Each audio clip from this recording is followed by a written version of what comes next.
Assalamualaikum warahmatullahi wabarakatuh. Halo teman-teman semuanya. Semoga saya menjumpai teman-teman dalam keadaan sehat dan tidak kurang suatu apapun juga. Tetap bersama saya di channel Aku Ingin Tahu. Aku ingin tahu, jadi serba tahu. Aku tak malu-malu, bertanya selalu. Baik teman-teman semuanya, masih kita di pembahasan tentang sistem berkas dan akses. Namun kali ini kita akan membahas lebih spesifik tentang apa sih sistem berkas dan akses itu.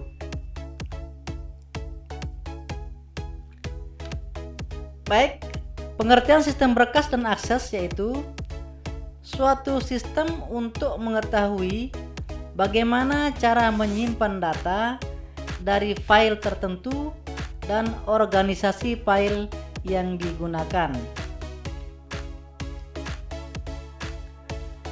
Sedangkan sistem akses adalah cara untuk mengambil informasi dari suatu file.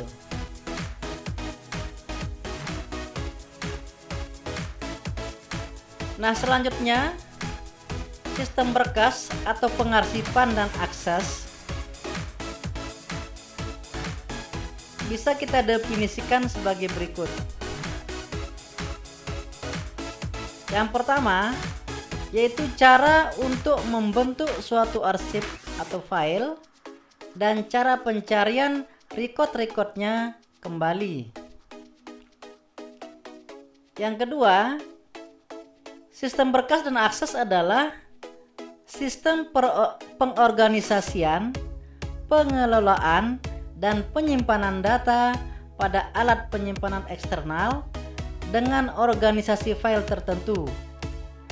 Pada sistem berkas dan akses, penyimpanan data dilakukan secara fisik.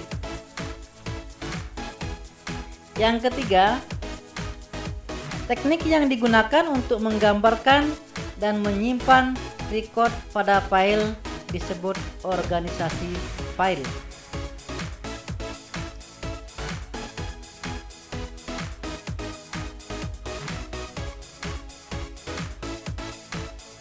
Selanjutnya, secara lebih spesifik, pengarsipan dan akses berhubungan dengan yang pertama, insert, yaitu menyisipkan data baru atau tambahan ke dalam tumpukan data lama.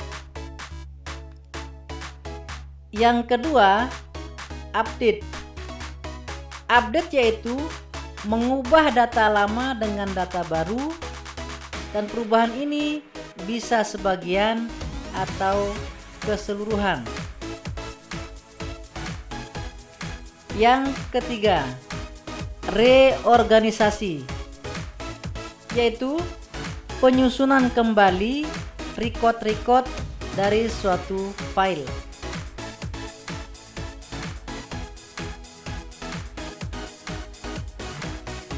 Nah, sekarang bentuk atau representasi dari data ada dua, yaitu yang pertama disebut dengan data logik atau data rancangan, yaitu data yang hanya baru menjadi sebuah rencana data di level konseptual.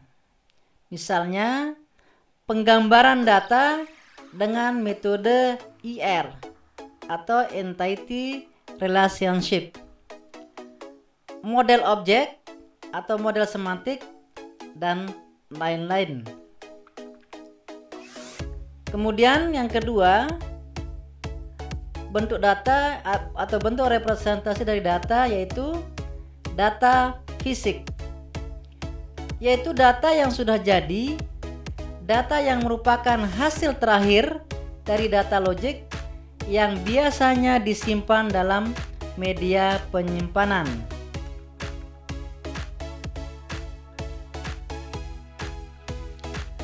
Berikutnya, Klasifikasi data dibagi menjadi 3, yaitu yang pertama disebut dengan data tetap, yaitu data yang tidak mengalami perubahan-perubahan atau bersifat tetap dan biasanya dalam melakukan perubahan membutuhkan waktu yang cukup lama. Yang kedua,